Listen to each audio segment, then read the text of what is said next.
Recently in the news, I've been getting a lot of grief again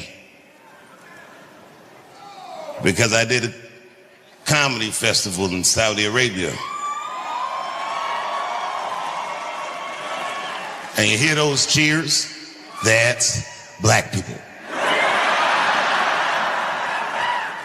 America's whites, they're furious. Boy, I gotta tell you something. I've never not felt guilty about something like I've never felt. I don't feel guilty at all. You know, and Bill Maher, the famous comedian, I've known Bill since I was like 18, 19 years old, and I've never said this publicly, but fuck that guy. I'm so fucking tired of this little smug, cracker-ass commentary. These motherfuckers act like because I did a comedy festival in Saudi Arabia, I somehow betrayed my principles. Well, no, I know I didn't. I know. No. No, come on, everybody, let me do this. And I'm sure, all right, now everybody calm down. No, I'm sure I'm right. First of all, what did they say? They said, well, Saudi Arabia killed a journalist, and rest in peace, Jamal Khashoggi. I'm sorry that he got murdered in such a heinous fashion, and no buts, like, you know, period. And also, I mean, look, bro, Israel's killed 240 journalists in the last 3 months, so I didn't know y'all was still counting. These niggas clown me because I was on stage in Saudi Arabia. I didn't tell them to put this in the paper. I just said it on stage. I said, it's easier to talk in Saudi Arabia for me than it is in America. And niggas felt some kind of way. Oh, I stand 10 toes on that. Don't forget what I just went through. 2 years ago, I almost got canceled right here in the United States for transgender jokes. But I gotta tell you something. Transgender jokes went over very well in Saudi Arabia.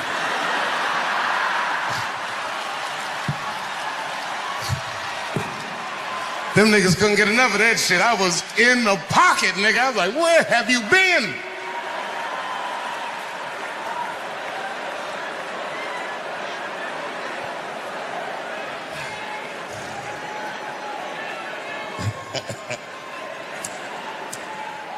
Every article said the comedians hoard themselves out to a dictator, but all the articles have my picture on it.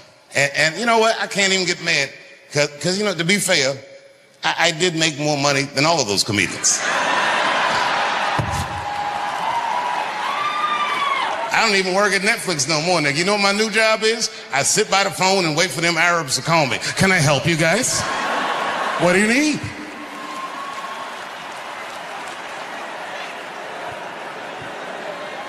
I love working in the Middle East. That's my second show I did over there. I did a show 3 months before that. I was in Abu Dhabi. Them niggas had a comedy festival too. And let me tell you something. Now, y'all never been in the Middle East. Here's some wild shit about them you might not know. You know how everybody got like a dog around here? Out there, they don't fuck with dogs. You know what they do? They got birds, falcons, nigga. These niggas have, as pets, they have falcons. I couldn't believe it. I went to the mall. I saw these niggas with falcons. I'm like, this shit is dope. And, you know, here in D.C., we might see like a pimp here or there, and that's... But I've never seen a nigga pimp a bird. That nigga just had the bird like, bring me a rabbit, and that motherfucking bird just bring this nigga a rabbit. And he just give the bird a piece and eat the rest himself. So I saw a guy at the mall with one of these falcons. We were just talking about bullshit. And I don't know why I even thought to do this. Something just came over me. I said, yo, nigga, let me borrow that falcon. He did it. He gave me the mitten and he gave me the falcon. Now, I've done a lot of fly shit in my life, but the most rock star shit I've ever done, you never know what this feels like. I walked into an arena this size, 20,000 people screaming. I had a live falcon on my arm. Niggas went crazy. Crowd was going nuts. This is their national bird. Now, I don't know shit about the bird. Turns out, this species of falcon that was on my arm is the single fastest creature on Earth. I didn't know that. Apparently, when it hunts, it flies straight up, and then it dives down at 240 miles an hour, they've clocked it at. It strikes its prey dead, and then it flies off and comes back and gets whatever it killed. I didn't know that. And when I was walking through the arena, the crowd was screaming, but the falcon didn't panic because it had some kind of mask on. And that thing was just looking like. But it didn't trip. Now, I didn't know this mask is part of the falcon's training. If you take the mask off the falcon, it will think that it's time to hunt. Boy, I wish he told me that. Because I was on stage killing it, and the falcon was just looking all stupid like this, and I'm like, oh man, this nigga can't even see the show. So I took the mask off. Man, this falcon lost his goddamn mind. Mayhem ensued. That motherfucker fluttered like this and flew off my arm. And at first everybody was clapping, yeah. And that nigga dove down 240 miles an hour. Killed a bitch in the third row. And it was a transgender bitch. When it hit her, her dick popped out. Everybody screamed. I was like, oh shit. I didn't know what to do. Next thing I know, the police, the Arab police came, and these niggas just ushered me off stage. I didn't realize that I was under arrest. I said, what's the meaning of this? Well, clearly, these guys know it was an accident. And the next thing I know, they charged me with murder. I said, murder? The fuck, this was an accident. And then they had me in the court. And these niggas started reading transcripts of all my transgender jokes. Trying to act like I killed this bitch on purpose. I said, I didn't even know this bitch was trans till her dick popped out. This is the goddamn outrage. I'm an American.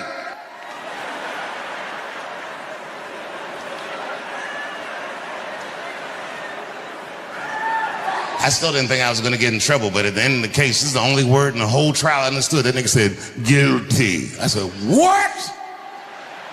And my whole life flashed before my eyes. I said, I wish I never came out here. You're probably wondering how I'm here tonight. Well, I didn't know this at the time, but I found out, lucky for me, killing a transgender in the Middle East, misdemeanor.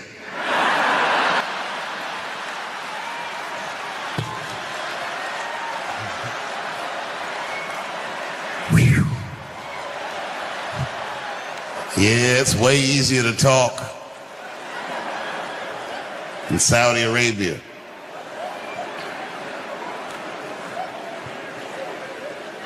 Jimmy Kimmel got canceled.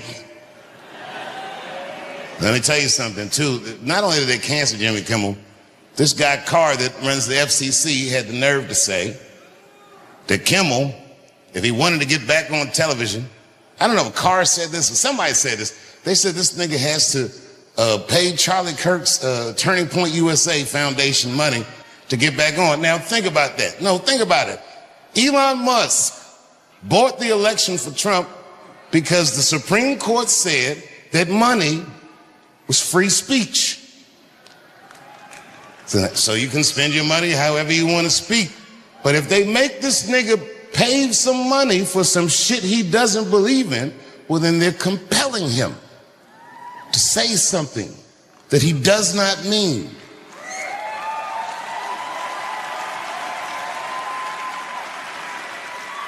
And 6 million, oh, excuse me. Listen, I made a lot of money,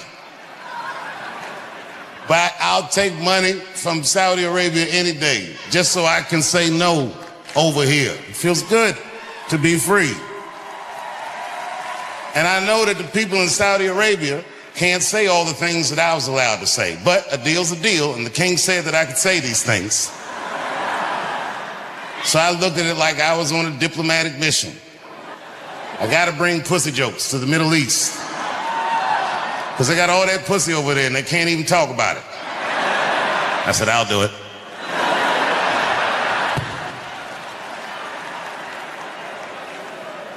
Good people of Atlanta, we must never forget that Anthony Bourdain killed himself. Anthony Bourdain had the greatest job that show business ever produced. This nigga flew around the world and ate delicious meals with outstanding people. That man, with that job, hung himself in a luxury suite in France. They say 2000 party over, oops, out of time. So tonight I'm gonna party like it's 1999. I knew a nigga in high school that was an urban genius. This motherfucker's grades were so good, he got all the way from the hood to an Ivy League school with a full scholarship. From there, the motherfucker got himself into one of the best law schools in the country. And when he was in law school, he met a woman and they fell in love. And they were gonna get married. I remember him telling me about it. He was home for Christmas. And I told him, I said, my man, save that bitch for later in your life.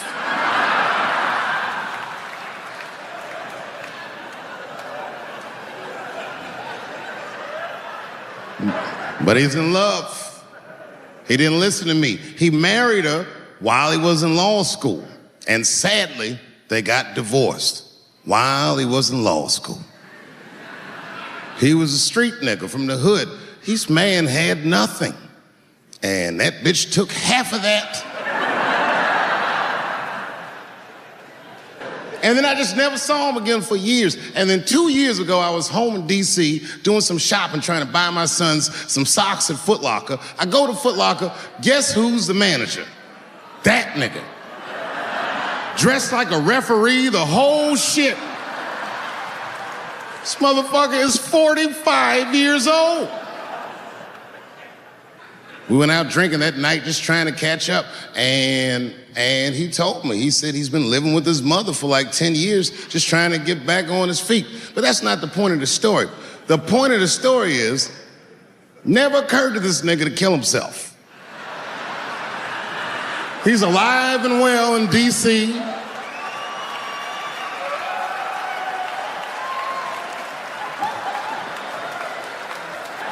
I even suggested to him that he should try it out. Like, I don't know, nigga, you might,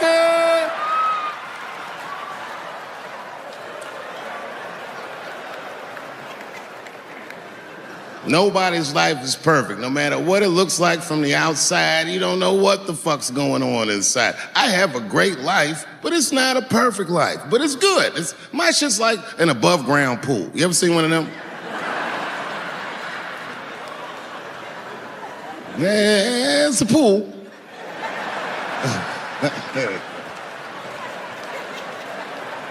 So in that spirit, tonight, I thought I'd start my show a little differently. Tonight, I'm gonna do something that I'm not particularly good at, but that I like to do. Tonight, I'm gonna try some impressions out.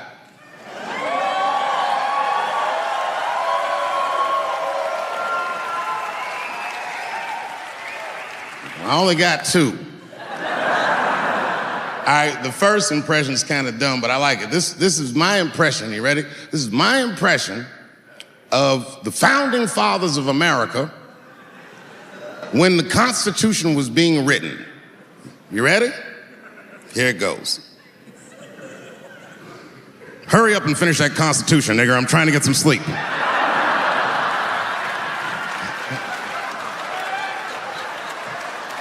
It's not bad, right? All right, the next one.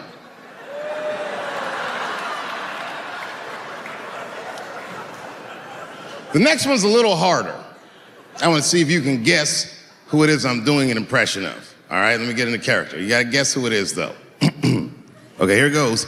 Hey, if you do anything wrong in your life, and I find out about it, I'm gonna try to take everything away from you. And I don't care when I find out. Could be today, tomorrow, 15, 20 years from now. If I find out, you're fucking finished. Who's that? That's you. That's what the audience sounds like to me. That's why I don't be coming out doing comedy all the time, because y'all niggas is the worst motherfuckers I've ever tried to entertain in my fucking life. Oh. I'm goddamn sick of it. This is the worst time ever to be a celebrity. You're gonna be finished. Everyone's doomed. Michael Jackson has been dead for 10 years, and this nigga has 2 new cases.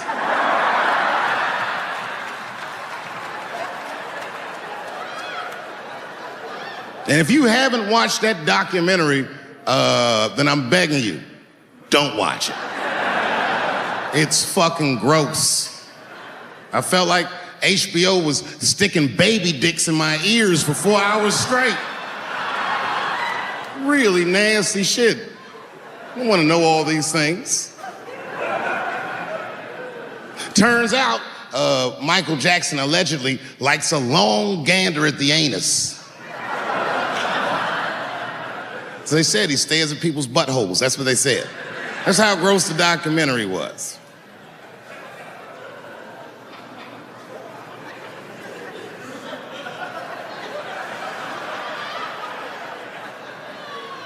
I'm gonna say something that I'm not allowed to say. But I gotta be real. I don't believe these motherfuckers. I do not believe it. But let me qualify the statement. I am what's known on the streets as a victim blamer. You know what I mean? If somebody come up to me like, Dave, Chris Brown just beat up Rihanna. I'll be like, well, what did she do?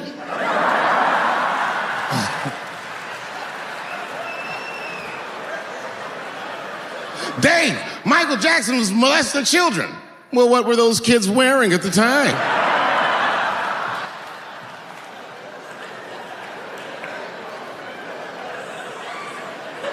I don't think he did it. But you know what? Even if he did do it, you know what I mean?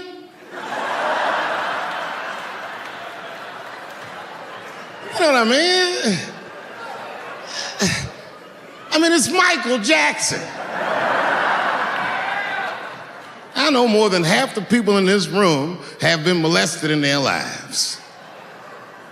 But it wasn't no goddamn Michael Jackson, was it? This kid got his dick sucked by the king of pop. All we get is awkward Thanksgivings for the rest of our lives.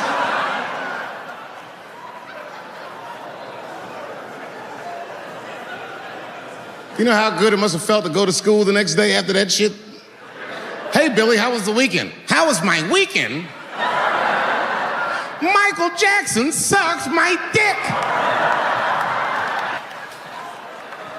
And that was my first sexual experience. If I'm starting here, then sky's the limit.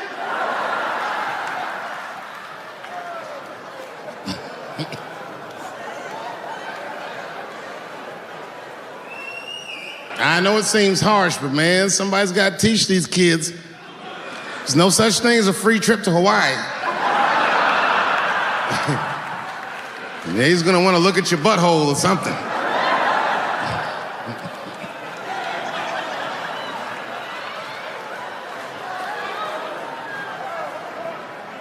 You know why I don't believe it? You know why I don't believe it? Because if Michael Jackson's out here doing all this molesting, then why not Macaulay Culkin? Macaulay Culkin said in an interview that Michael Jackson never did anything inappropriate with him or even around him. Think about that shit. You know, I'm not a pedophile. But if I was, Macaulay Culkin's the first kid I'm fucking, I'll tell you that right now.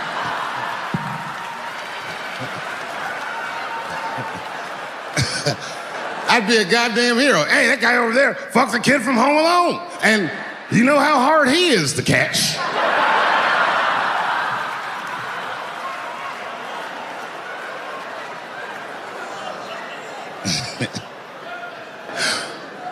My mind's telling me no. You know, and I was on stage not too long ago. I was in Syracuse, New York. Yeah, well, yeah, for Syracuse, but the show didn't go so good. All because I was talking about Bill Cosby a little bit. Not a little bit, I'll be honest. Talked about him for like maybe 25 minutes. And a woman stood up in the back of the room and she screamed out, "You are a fucking asshole for saying these things." I know. Instantly, I felt, like bad. Not bad about what I was saying. I just felt bad, like, oh, that's too bad she doesn't like the show. I didn't realize it at first. But not only did she say that, she was rushing the stage. By the time I saw her, I just saw this shadowy figure fucking charging up the aisle towards me in full fight mode. I was horrified. I said, oh my God. I'm gonna kick this bitch in the face.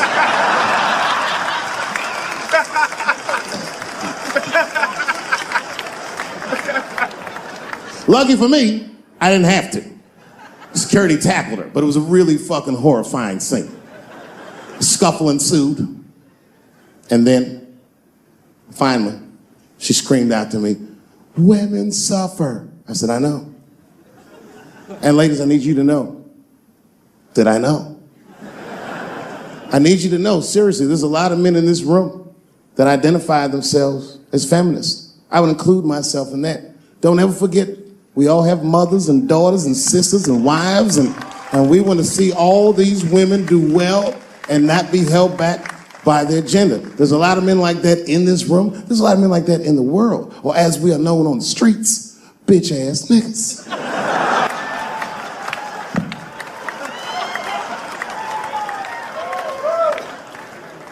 But as this woman was wrestling and screaming at me, I started to take offense. And I'm gonna be honest, race was involved. She was a young white woman. Well-intentioned, but it's like not thinking it all the way through. Bitch, how the fuck are you going to yell at a black man about discrimination? She didn't get it. She just kept going. Women suffer. I know. Women suffer. Same team. Women suffer. I know. And this is where she went too far. We suffer just like you. Slow your roll, bitch. You suffer, yes, but not like me. Not like us. She goes, suffering is suffering. What's the difference? I said, come on, white woman, you know what it is. You was in on the heist, you just don't like your cut. You suffer, I suffer. You suffer, I suffer. That's how it works. Can't do comparative suffering. If you're hungry and your friend says, people are starving in Africa, so what, nigga? I still want lunch.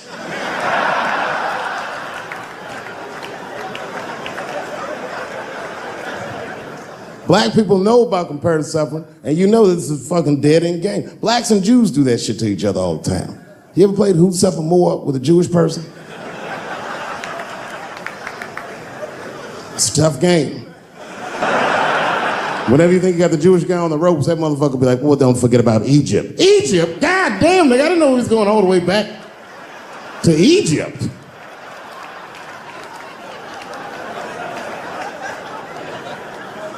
What the fuck is wrong with her? What does she think? Does she think that I don't know that rape is wrong? Does she think that maybe I don't have empathy for Bill Cosby's alleged victims? And I would be remiss if I didn't remind you that technically these are all still allegations, although I admit it looks very bad.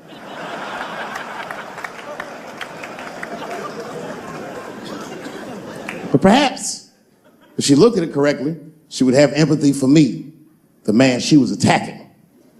42-year-old black comedian. Obviously, Bill Cosby was a hero to me. And she doesn't know what it feels like to think that your hero might have done something so heinous. My God, you can't imagine. It'd be as if you heard that chocolate ice cream itself had raped 54 people.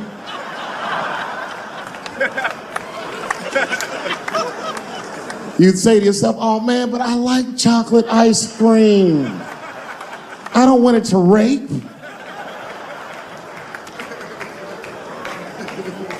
Didn't want to believe it. At first, I didn't believe it. I was like, man, these people are obviously trying to destroy Dr. Cosby's rich legacy. Even 34 allegations into it, I was still like, man, probably only raped 10 or 11 of those people.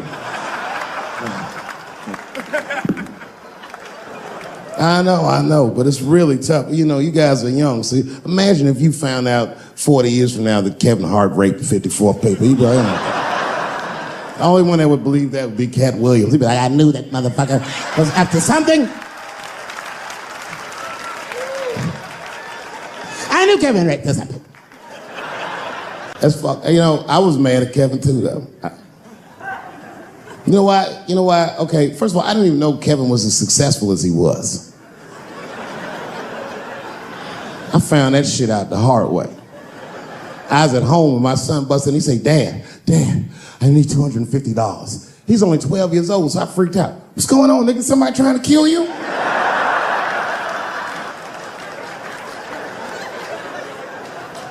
He said, no. Kevin Hart's coming to town and I wanted to see his show. I said, well, how much are the tickets? He said, they're $125. I said, God damn, mine are only 80.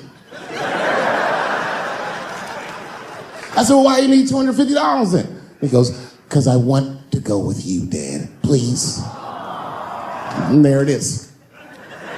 So I took him to the show. And we sit right up front, the lights go down, and one opening act after another goes on. Then Kevin takes the stage, crowd goes fucking nuts. Thousands of people. I was furious.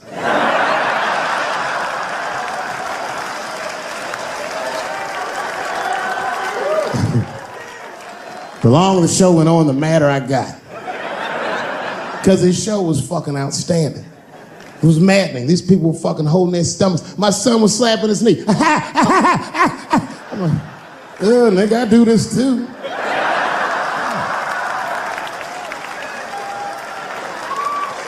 Kevin says, good night. The crowd goes crazy. And then everyone starts walking to his door and the lights come on.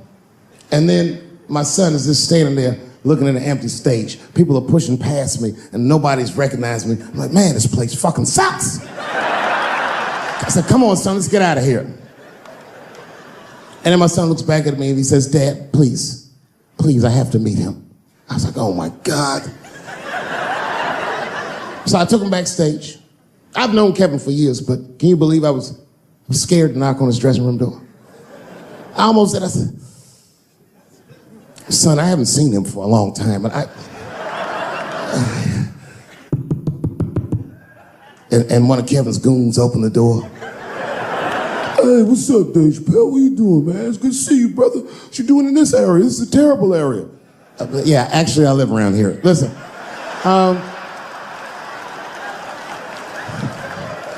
is Kevin here? My son just wanted to meet him real quick. Well, I don't know, because Kevin's about to eat dinner. Just think Kevin came around the corner to see who it was. What? Oh, shit. What's up, Dave? Come on back. I was just about to have dinner. I don't know if you guys ate, but you're welcome to join me if you like. And then my son pushed past me some cold shit. He goes, actually, Mr. Hart, we haven't eaten in several hours.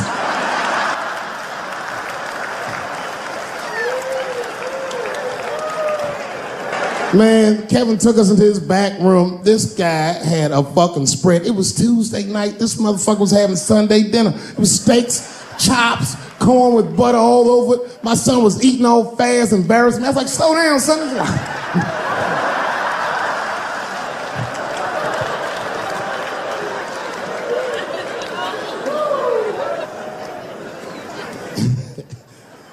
Then I looked over in the corner and there was a box.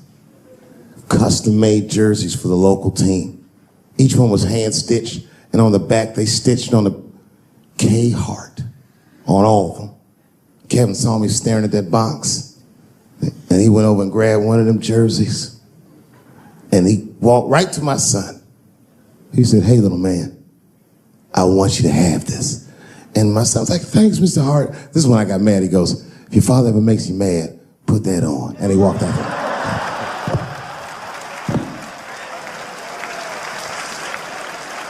Oh, that was some cold shit. Then I realized, I looked up what Kevin made on Google. I couldn't believe that shit. Kevin is the first comedian that a Drake song could be about.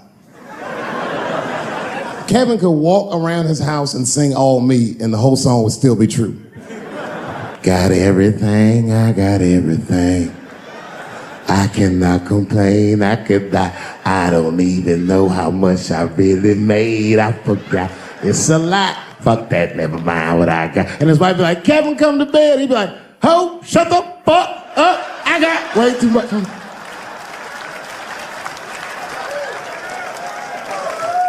You know how much money you have to tell a girl to shut the fuck up?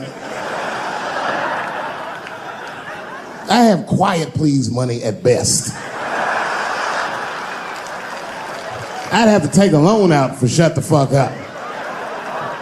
Shut the fuck up, that's Jay-Z money. And Beyonce got, no, you shut the fuck up.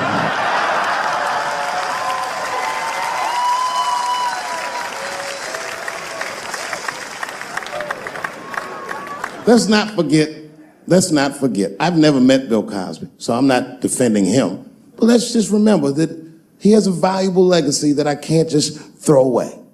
I remember that he's the first black man to ever win an Emmy in television. I also remember that he's the first guy to make a cartoon with black characters where their lips and noses were drawn proportionally. I remember that he had a television show that got numbers equivalent to the Super Bowl every Thursday night. And I remember that he partnered up with a clinical psychologist to make sure that there was not one negative image of African Americans on his show. I'm telling you, it's no small thing. I've had a television show. I wouldn't have done that shit.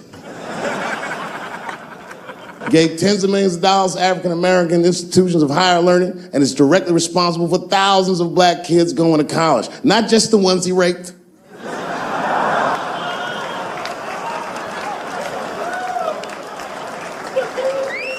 Here comes the kicker. You ready?